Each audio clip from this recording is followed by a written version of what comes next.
പുറത്ത് പോയി വന്നൊക്കെയായിരുന്നു. അപ്പോൾ നമുക്ക് ഏട്ടത്തല കിട്ടിയിട്ടുണ്ട്. അപ്പോൾ ഏട്ടത്തല നമുക്ക് കായിട്ട് വെക്കാം കേട്ടോ ഒന്ന്. അപ്പോൾ അതേ നമ്മുടെ സവാള, അതുപോലെ വീട്ടിലുണ്ടായിട്ടുള്ള പച്ചമുളകും നെയ്മുളകും അതാണ് എടുത്തിട്ടുള്ളത്. പിന്നെ ഇഞ്ചി വെളുത്തുള്ളിയും ചതച്ചത്, പിന്നെ നമ്മുടെ വേപ്പില, ഇത്രയും സാധനങ്ങൾ ഞാൻ എടുത്തിട്ടുണ്ട് കേട്ടോ. പിന്നെ നമ്മുടെ സംഭവം തല ഞാനവിടെ കഴുകി വൃത്തിയാക്കി വെച്ചിട്ടുണ്ട്. പിന്നെ അതേ ഈ കായ നമുക്ക് ചെറുതാക്കി കുറച്ച് മീഡിയം ഒരു വലുപ്പത്തിൽ നമുക്ക് അരിഞ്ഞിട്ട് കുക്കറിലിട്ടിട്ട് ഉപ്പിട്ടിട്ടൊന്ന് വേവിക്കണം കേട്ടോ. ഞാൻ മൺചട്ടി എടുത്തിട്ട് ഞാൻ വെച്ചിട്ടുണ്ട്. ഇത് നമ്മൾ കത്തിക്കുന്നു, ചൂടാക്കുന്നു, ഷടപടേന്നാണ് കേട്ടോ ഇന്ന്. അപ്പോൾ എനിക്ക് കൊതിയായിട്ട് വയ്യ. കണ്ണൂർ സത്യത്തിൽ ഞാൻ ഈ ഒരു തല കഴിച്ചിട്ടുമില്ല, വാങ്ങിയിട്ടുമില്ല, ഇവിടെ വാങ്ങുന്നില്ല, ഇവിടെ ചാളയില്ല, ഇതിൽ പരമായിട്ടുള്ള വേറൊന്നും ഇവിടെ വെക്കുന്നതായിട്ട് ഞാൻ കണ്ടിട്ടില്ല. അപ്പോൾ തൃശ്ശൂരിൽ നിന്ന് സത്യം പറയാൻ അപ്പച്ചനുണ്ടല്ലോ ഒക്കെ പണി കഴിഞ്ഞ് വരുമ്പോൾ ഈ സാധനം വാങ്ങിച്ചു വരും. അപ്പോൾ ഞാൻ സ്കൂൾ വിട്ട് വരുമ്പോഴായാലും കോളേജിൽ പോയിരുന്ന ആ ഒരു ടൈം ആയപ്പോഴായാലും പിന്നെ ഞാൻ ജോലിക്ക് പോയിരുന്ന ആ ടൈമിലൊക്കെ ഞാൻ വരുന്നേക്കാളും മുന്നേ അപ്പച്ച പറയാതെ സാധനം ഞാൻ എടുത്ത് വെച്ചിട്ടുണ്ട് എന്ന് പറയും. അടുക്കളയിൽ പോകുമ്പോഴേക്കും അപ്പച്ച കായിട്ടിട്ട് ഈ ഏട്ടത്തല റെഡിയാക്കി കറി വെച്ചിട്ടുണ്ടാവും. അപ്പോൾ അതും കൂട്ടി ചോറുണ്ടായാലായിരുന്നു മെയിൻ പരിപാടി. അതല്ലെങ്കിൽ ബീഫായാലും അല്ലെങ്കിൽ പിന്നെ നമ്മുടെ പാർട്സ് കറിയില്ലേ അതായാലും നമ്മൾ കുറച്ച് വെളിച്ചെണ്ണ ഒഴിക്കുന്നുണ്ട് കേട്ടോ. അതിലേക്ക് മെയിനായിട്ട് വെളിച്ചെണ്ണ ഒഴിക്കുന്നുണ്ട്. പിന്നെ നമ്മൾ ഇതൊന്ന് ചൂടാവട്ടെ. കുടംപുളിയിലേക്ക് കുറച്ച് വെള്ളം ഒഴിച്ചിട്ട് നമ്മൾ മാറ്റി വയ്ക്കുന്നുണ്ട് കേട്ടോ.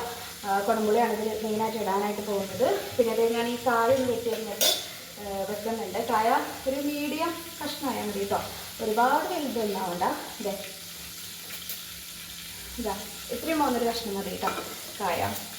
ഒരു കായ മതി തോന്നുന്നു, നല്ല രണ്ട് കായ അല്ല. ആ ഒരു ടേസ്റ്റ് കിട്ടുമ്പോൾ നല്ല രസം ഉണ്ടാവും കേട്ടോ. എനിക്ക് ഭയങ്കര ഇഷ്ടമാണ് കായ. അതിന് കായ എടുത്ത് തിന്നാൻ ഭയങ്കര ഇഷ്ടമാണ് എനിക്ക്. അപ്പോൾ നമുക്ക് അതൊന്ന് വെട്ടി കഴിഞ്ഞിട്ട് ഉപ്പിട്ടിട്ട് നമുക്ക് അടുപ്പത്ത് വെക്കാം. അപ്പോൾ ഞാൻ പറഞ്ഞ കാര്യം അപ്പച്ചൻ പോയപ്പോഴാണ് അതിൻ്റെ ഒരു നഷ്ടം എനിക്ക് മനസ്സിലാവുന്നത്. അപ്പച്ചൻ മരിച്ചതിന് ശേഷം ഞാനിങ്ങനെ അപ്പച്ചൻ ഉണ്ടാക്കി ഞാൻ സത്യം പറഞ്ഞാൽ കൊതിക്കും, ഞാൻ ഉണ്ടാക്കി തരാൻ വേണ്ടിയിട്ട്. എൻ്റെ അപ്പച്ചൻ എല്ലോടുള്ള ഞാൻ സത്യം പറഞ്ഞാൽ അത് കൊതിക്കും. അപ്പോൾ ഇപ്പോൾ ഞാൻ പുറത്ത് പോയി വന്നതാണ്. പുറത്ത് പോയിട്ട് വരുമ്പോൾ സത്യത്തിൽ കണ്ണൂരിൽ ഞാൻ കണ്ടിട്ടില്ല ഏട്ടത്തല. അപ്പോൾ നമ്മുടെ ഈ ഒരു ഉരവച്ചാലില്ലേ, ഉരവച്ചാല് ആ ഒരു ഭാഗത്ത് ഇങ്ങനെ കാലായിട്ട് ഇങ്ങനെ വീടിക്കും. അപ്പോൾ ചേട്ടത്തല ഇതേട്ട ഉണ്ടല്ലോ എന്ന് പറയും. അപ്പോൾ ഞാൻ വേഗം ആ സംഭവം വാങ്ങിയതാണ് കേട്ടോ. അപ്പോൾ അതേ നമ്മുടെ വെളിച്ചെണ്ണ ചൂടായിട്ടുണ്ട്. ഞാൻ ഈ തിരക്ക് അപ്പോൾ ഞാൻ ആദ്യം പച്ചമുളകും ഈ അതുപോലെ ഇഞ്ചി വെളുത്തുള്ളി ഞാൻ ചേർക്കുന്നുണ്ട് കേട്ടോ. അതൊന്ന് നോക്കിയിട്ട് ചേർക്കാം. അപ്പോഴേക്കും നമുക്ക് ഈ ഒരു സംഭവമൊക്കെ കുറച്ച് ഉപ്പിട്ടിട്ട് കായ വെക്കുകയാണ് കേട്ടോ. കായ അടുപ്പത്ത് വെക്കുകയാണ് ഞാൻ. കുറച്ച് വെള്ളം വെച്ചിട്ടുണ്ട്. കായയിൽ കുറച്ച് വെള്ളം മതി. എനിക്ക് തിരക്കായതുകൊണ്ട് തിരക്കെന്ന് വെച്ച് കഴിഞ്ഞാൽ കൊതിയൊന്നും കിട്ടാത്തില്ല. എനിക്ക് കൊതിയെന്ന് വെച്ച് കഴിഞ്ഞാൽ അപ്പച്ചനെ ഉണ്ടാക്കി തന്നതിൻ്റെ ഒരു ആ ടേസ്റ്റ് അത്രയും ടേസ്റ്റൊന്നും എനിക്ക് കിട്ടില്ല. പക്ഷെ ആ ഒരു ഇനി എൻ്റെ ജീവിതത്തിൽ അങ്ങനത്തെ ഒരു നിമിഷം ഇല്ലല്ലോ എന്ന് ഓർക്കുമ്പോഴേ എന്നിട്ട് നമ്മളത് ബാക്കിയുള്ള സംഭവങ്ങളും കൂടി നമ്മൾ ഇടുന്നുണ്ട് കേട്ടോ. ഇട്ടിട്ട് ഇളക്കാം. അതിപ്പോൾ അതിലേക്ക് എന്തൊക്കെ വേണം, മസാലകൾ എന്തൊക്കെ വേണം എന്നുള്ള കാര്യം ഞാൻ പറഞ്ഞുതരാം. അപ്പോൾ അത് ഇത് നല്ലപോലെ ഇളക്കാം. വെളിച്ചെണ്ണ കുറവാണ് തോന്നുകയാണെന്നുണ്ടെങ്കിൽ കുറച്ച് വെളിച്ചെണ്ണ ഒഴിച്ചാലും കുഴപ്പമില്ല. നമ്മുടെ ഈ തലക്കടക്ക് നല്ല ടേസ്റ്റ് ഉണ്ടാവും കേട്ടോ. എനിക്ക് കുറച്ച് വെളിച്ചെണ്ണ കുറവായിട്ട് തോന്നി, ഞാൻ കുറച്ച് വെളിച്ചെണ്ണ കഴിക്കും. തലക്കറിക്ക് ടേസ്റ്റ്. അപ്പോൾ ഈ ഇഞ്ചി വെളുത്തുള്ളി ഇട്ടാൽ തന്നെ ഭയങ്കര മണമാണ്, നല്ല മണം കിട്ടും നമുക്ക്. ഞാനതിലേക്ക് പൊടികൾ ഇനി എടുക്കാം കേട്ടോ. പൊടികൾ നമ്മൾ എടുക്കുന്നത് നമ്മുടെ മുളക് പൊടി ലേശമുള്ള മുളക് പൊടി എടുക്കുന്നിട്ട് പിന്നെ നമ്മുടെ ഈ ഒരു സംഭവം മല്ലിപ്പൊടി, പിന്നെ മല്ലിപ്പൊടി, ഇതൊക്കെ എല്ലാം വെച്ച് വീട് താമസമായിട്ട് എല്ലാം ഒരു മാസത്തിലുള്ള സാധനങ്ങളായിട്ട് തന്നിട്ടതാണ് കേട്ടോ. ഇത് അപ്പുറത്തെ വീട്ടിലെ ചേച്ചിയുടെ വീട്ടിലുണ്ടായ മഞ്ഞപ്പൊടിയാണ്, അത് അവർ പൊടിച്ച് തന്നിട്ടതാണ്. അപ്പം അങ്ങനെ അപ്പോൾ അതൊക്കെയാണ് നമ്മുടെ വിശേഷങ്ങൾ. അപ്പോൾ ഞാൻ എനിക്ക് ഇഷ്ടമുള്ളത് ഇങ്ങനെ പറയണമെന്നുള്ളൂ കേട്ടോ. കാരണം വീഡിയോ എടുക്കുമ്പോൾ ഇങ്ങനെ എന്തെങ്കിലുമൊക്കെ പറയാമല്ലോ എന്ന് വിചാരിച്ച് പറയുന്നതാണ്. നമ്മുടെ ഈ സന്തോഷത്തിന് വർത്താനം പറഞ്ഞ് നമുക്ക് ഇപ്പോൾ അടുക്കളയിൽ നിന്ന് വർത്താനം പറയുന്നൊന്നും ആരുമില്ല. അപ്പോൾ നമ്മൾ ഇങ്ങനെ സ്വന്തമായ വീഡിയോ എടുത്ത് ഇങ്ങനെ വർത്താനം പറയുന്നു. അതാരെങ്കിലും കാണുന്നുണ്ടെങ്കിൽ ഒരുപാട് സന്തോഷം. അപ്പോൾ ഇത് വാടാനായിട്ടുള്ള ടൈമായിട്ട് മുളക് പൊടി ലേശം കുറവുള്ളതായി തോന്നുന്നുണ്ട്. അപ്പോൾ അത് തന്നു വിട്ടതിൽ ബാക്കി ബാലൻസ് ഉള്ളതിൽ മുളക് പൊടി ഉണ്ടോയെന്ന് നോക്കട്ടെ. മെയിനായിട്ട് എൻ്റെ ഈ വീഡിയോ ഒന്നും ശരിയൊന്നാവില്ല, എന്നാലും ഇതൊന്ന് അഡ്ജസ്റ്റ് ചെയ്യാൻ കാണാം. ഞാൻ അന്ന ദിവസമാണ് കേട്ടോ, ഞാൻ മാറിയിട്ടൊന്നുമില്ലേ. അപ്പോൾ എനിക്കോതൊക്കെ എല്ലാ പരിചയം ഇടണമല്ലോ മെയിനായിട്ട്. അപ്പോൾ ഇതൊക്കെ നമുക്ക് തന്നിട്ട് കാണാം. അപ്പോൾ ഇതിന് മുളക് പൊടി ഉണ്ടോ എന്നുള്ളത് നമുക്ക് നോക്കാം. കാശ്മീരി ചില്ലിയാണുള്ളത്. എരിവ് വേണ്ടല്ലോ, നമുക്ക് വേണമെങ്കിൽ കാശ്മീരി ചില്ലി ചേർക്കാവുന്നതാണ് ഇപ്പോൾ. കാരണം ഇവിടെ എല്ലാവർക്കും എരിവ് കുറേ വേണ്ടോ. അപ്പോൾ എനിക്ക് തോന്നുന്നു ലേശം കാശ്മീരി ചില്ലി നമുക്ക് ചേർത്ത് നോക്കാം. ആ ഒരു സ്മെല്ലിന് വേണ്ടി, അല്ല ആ ഒരു കളറിന് വേണ്ടിയിട്ട്. കാരണം കാന്താരി ഇട്ടുണ്ടോ, പിന്നെ നമ്മുടെ മഴപ്പൊടി കുറച്ച് വരുന്നുണ്ട്. ഒരു സ്പൂണിടാതെ അത്ര ഇതന്നെയുള്ളൂ, തലക്കാലം തന്നെയാണല്ലോ. അപ്പോൾ കാശ്മീരി നമുക്ക് കുറച്ച് കളർ തോന്നിക്കോട്ടെ. അപ്പോൾ ഇത് നോർമലായിട്ട് വാടിയാൽ മതി, ഒരുപാട് വാടൊന്നും വേണ്ട കേട്ടോ. അപ്പോൾ അതിലേക്ക് സിമ്മിലിട്ടിട്ട് നമുക്ക് കുറച്ച് മഞ്ഞൾപ്പൊടി ഇട്ടു. അതിന് വേണ്ടിയിട്ടില്ല, മുളക് പൊടി ഉണ്ട് കേട്ടോ. മുളക് പൊടി 1 സ്പൂണോളം ഉണ്ട്. മുളക് പൊടി ഇട്ടു.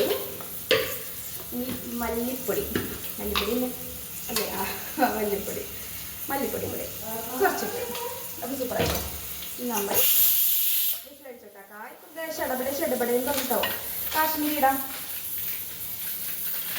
കാശ്മീരി ഞാനങ്ങനെ എടുത്തിട്ടില്ല, ആദ്യമായിട്ട് എടുക്കണം. ഇപ്പോൾ എന്തായാലും ഒരു പാത്രത്തിൽ ഇട്ടേക്കണം. ആ സ്മെല്ലെന്ന് പറയുന്നത് എപ്പോഴും ആ ഒരു കളറിന് വേണ്ടിയിട്ട് ഒരു റെഡ് കളർ വേണമെങ്കിൽ കിട്ടണമെങ്കിൽ കിട്ടിക്കോട്ടെ ഞാൻ വിചാരിച്ചു. എന്നിട്ട് അതുകൊണ്ട് വരയ്ക്കാം. ചടപടയെന്നാണ് കേട്ടോ. എന്നിട്ട് നമ്മുടെ പുളി ഒഴിക്കുക. പുളി കൂടുതൽ തോന്നുകയാണെന്നുണ്ടെങ്കിൽ നമുക്ക് ആ പുളി എടുത്ത് മാറ്റാവുന്നതാണ് കേട്ടോ. എങ്കിൽ നമ്മൾ എന്ത് ചെയ്യുന്നതെന്ന് വെച്ചാൽ കുറച്ചും കൂടി വെള്ളം എടുത്തിട്ട് ഒഴിക്കുക. ഞാൻ പ്യൂരിഫയറിന് കുറച്ച് വെള്ളം എടുത്ത് തരാം കേട്ടോ.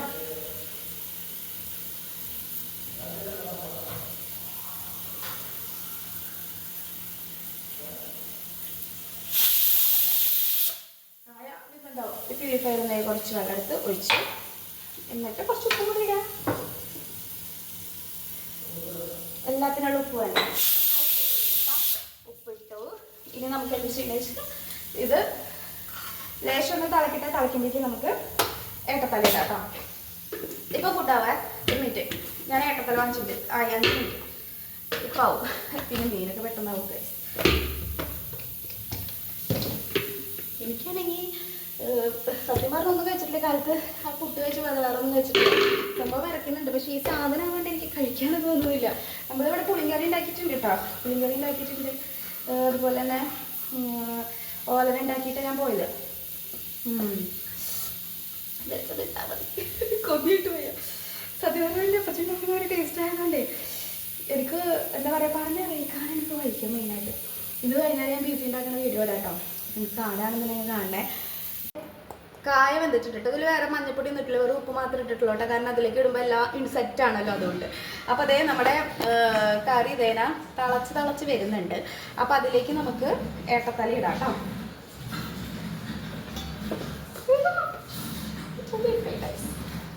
പലർക്കും ഇതൊക്കെ ഇഷ്ടമുണ്ടാവില്ല, പക്ഷെ എനിക്ക് ഭയങ്കര ഇഷ്ടമാണ് ഗൈസ്. അപ്പോൾ ഏട്ടത്തല ഇട്ട് ഇനി അതൊന്ന് മൂടി വെച്ചിട്ട് നമുക്ക് വെക്കാം. അതിന് ശേഷം ഇത് വെന്തതിന് ശേഷം നമുക്ക് നമ്മുടെ ഈ ഒരു കായ ഇട്ടാൽ മതി കേട്ടോ. ഓക്കെ, കിടുപ്പ് കണ്ടോ നമ്മുടെ തല? അയ്യോ, നമുക്ക് തുറന്ന് നോക്കാം കേട്ടോ. ഏട്ടത്തല വെച്ചത് ഏട്ടത്തല തിളച്ച് കൂട്ടിയിട്ടുണ്ട് കേട്ടോ. അപ്പോൾ കുറേ കാലമായി ഗൈസ് ഞാൻ അത് കഴിച്ചിട്ട്. കായ നമ്മളതിലേക്ക് ചേർക്കുകയാണ്. കായ നമ്മളിത് ഇറക്കണേക്കാൾ കുറച്ച് മുന്നേ നമ്മുടെ ഏട്ടത്തല പകുതി 3/4 ഭാഗം വേകുമ്പോൾ നമ്മൾ ഈ കായ ഇടണം കേട്ടോ. കാരണം വേറെ ഒന്നുമല്ല, ഇതിലേക്ക് പിടിക്കണ്ടേ, അതിന് വേണ്ടിയിട്ടാണ്. കുറച്ചും കൂടി കാശ്മീരി പൗഡർ ഇടുന്നുണ്ട് കേട്ടോ. കാരണം ഇതിൽ മുളക് പൊടി കുറവായതുകൊണ്ട് തന്നെ കളർ തീരില്ല. അപ്പം ഇവിടെ മുളക് പൊടി യൂസ് ചെയ്ത് കുറവാണേ. അപ്പോൾ ഇങ്ങനെ വല്ല മീനോ അങ്ങനത്തെ എന്തെങ്കിലും വെക്കുമ്പോൾ മാത്രം മുളക് പൊടി യൂസ് ചെയ്യുള്ളൂ. അപ്പോൾ ഞാൻ കുറച്ച് കാശ്മീരി പൗഡർ ഇടുന്നുണ്ട് കേട്ടോ, ഒരു കളറിന് വേണ്ടി മാത്രം. അപ്പോൾ അതും കൂടി ഇടുന്നുണ്ട്. പിന്നെ പച്ചമുളക് നല്ലോണം ഇട്ടിട്ടുണ്ട്. എരിവ് എന്തായാലും ഉണ്ടാവും. പിന്നെ മുളക് പൊടി കുറച്ചുണ്ടായിരുന്നു, ഇത് 1 സ്പൂണോളം ഉണ്ടായിരുന്നു. അപ്പോൾ അത് ഒരു സംഭവമായിട്ടുണ്ട്. പിന്നെ തിളക്കട്ടെ, നന്നായി തിളക്കട്ടെ കേട്ടോ. നമുക്ക് ചാറ് വേണമെന്നുണ്ടെങ്കിൽ ചാറാക്കാവുന്നതാണ് കേട്ടോ. ഒന്ന് നോക്കാം, ഉപ്പുണ്ടോ നോക്കാം, പുളി ഉണ്ടോ നോക്കാം. പുളിപ്പൊക്കെ പെർഫെക്റ്റ് ആയിട്ടുണ്ട് കേട്ടോ. പൊളി ഗൈസ്. എല്ലാവർക്കും ഇഷ്ടപ്പെടണമെന്നൊന്നുമില്ല കേട്ടോ, എനിക്ക് ഭയങ്കര ഇഷ്ടം. പിന്നെ ഈ പൊടികളൊക്കെ വറുത്തിട്ടിടുന്നവർക്ക് വറുത്തിട്ടിടാം കേട്ടോ. ഉപ്പ് കുറവാണ്, അപ്പോൾ ഞാൻ കുറച്ച് ഉപ്പ് ഇടുന്നുണ്ട്. വറുത്തിട്ടിടാവുന്നതാണ്. കാരണം അപ്പോൾ ഒരു കളർ, ഒരു ബ്ലാക്ക് കളറില്ലേ, നമ്മുടെ പെർഫെക്റ്റ് കളർ കിട്ടില്ലേ, അത് കിട്ടും. അപ്പം ഞാൻ എൻ്റെ തിരക്ക് കാരണം ഞാനിങ്ങനെ ഉണ്ടാക്കിയെന്നുള്ളൂ കേട്ടോ. ഇതും നല്ല ടേസ്റ്റ് ഉണ്ട്. പിന്നെ അതാണ് നമ്മൾ കുറച്ച് ഉലുവപ്പൊടി ചേർക്കുന്നുണ്ട് കേട്ടോ. ഒരു പൊടിക്ക് ഉലുവ, കുറവെന്നല്ല, ഒരു പൊടിക്ക് ഉലുവ. അപ്പോൾ അതും കൂടെ സെറ്റായി. കുറച്ച് ഉപ്പ് ചേർക്കും, ഇളക്കുക. എന്നിട്ട് എന്ത് ചെയ്യാന്ന് വെച്ച് കഴിഞ്ഞാൽ മൂടി വെക്കാം കേട്ടോ. അതിൽ കുറച്ച് എരിവൊക്കെ കൂടുതലുണ്ടെന്ന് നോക്കുന്നു. ഞാൻ ഈ കാലത്ത് തൊട്ട് നോക്കി കഴിക്കും തോന്നുന്നുണ്ട്. വേണമെന്നുള്ളവർക്ക് അതിൽ വേണമെങ്കിൽ തേങ്ങ വറുത്തരച്ച് ചേർക്കാവുന്നൊക്കെയാണ് കേട്ടോ. അതും നല്ല രസമായിരിക്കും. അതുകൊണ്ട് ഇളക്കി വെച്ച് നമുക്ക് നന്നായിട്ട് ഇളക്കി ഒന്ന് 10 മിനിറ്റ് ഒന്ന് വേകട്ടെ കേട്ടോ. സൂപ്പർ. അപ്പോൾ ഗൈസ് സംഭവം സെറ്റായിട്ട് ഒതുങ്ങി വന്നിട്ടുണ്ട് കേട്ടോ. അപ്പോൾ നമുക്കതിലേക്ക് ലാസ്റ്റ് എന്നുള്ളോണം കുറച്ച് വെളിച്ചെണ്ണയും കൂടെ നമുക്ക് ഇങ്ങനെ ഒഴിച്ച് കൊടുക്കാം കേട്ടോ. അപ്പോൾ അതേ സംഭവം സെറ്റ് നമ്മൾ വേഗം ഓഫ് ചെയ്യാണ്. ഇവിടെ ഓഫ് ചെയ്ത് സെറ്റായി. വെറുതെ ഇളക്കി കൊടുക്കാം.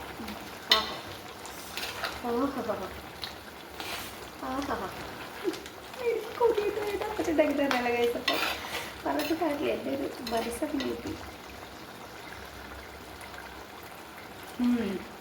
അടിപൊളി കേട്ടോ. നിങ്ങൾ ഒരിക്കലെങ്കിലും ഒന്ന് ട്രൈ ചെയ്ത് നോക്കണം കേട്ടോ. അടിപൊളിയാണ്.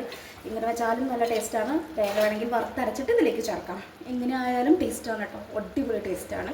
നല്ല രസമാണ് കേട്ടോ. ഒന്ന് ട്രൈ ചെയ്ത് നോക്കുക. അപ്പോൾ ഞാൻ ചോറിൻ്റെ കൂടെ കഴിക്കാം. ഞാൻ കുറച്ച് ചോറ് എടുത്തിട്ടുണ്ട്. നമുക്ക് കഴിച്ചു നോക്കാം കേട്ടോ. എൻ്റെ അപ്പച്ച വെക്കണ അത്ര ഒന്നും ആവില്ല എങ്കിലും പുതിയായിട്ട് വയസ്സത്തിൻ്റെ ചൂട് കഴിച്ചൊക്കെ. ഇവിടെ കണ്ണൂർക്കാർക്ക് ഇഷ്ടപ്പെടണമെന്നൊന്നുമില്ല കേട്ടോ. മെയിനായിട്ട്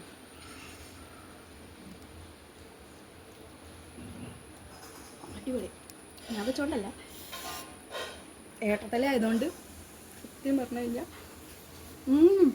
ആ കായൽക്ക് സൂപ്പർ ടേസ്റ്റ് വന്നിട്ട് കേട്ടോ. അടിപൊളി. മസ്റ്റായിട്ടും ട്രൈ ചെയ്ത് നോക്കാം. പിന്നെ സബ്സ്ക്രൈബ് ചെയ്യാനും ഷെയർ ചെയ്യാനും ഉണ്ടാക്കി നോക്കാനും മറക്കരുത് കേട്ടോ. Bye bye bye bye bye bye. Tata. ഇനിയിപ്പോൾ ഫുള്ള് കഴിക്കട്ടെ.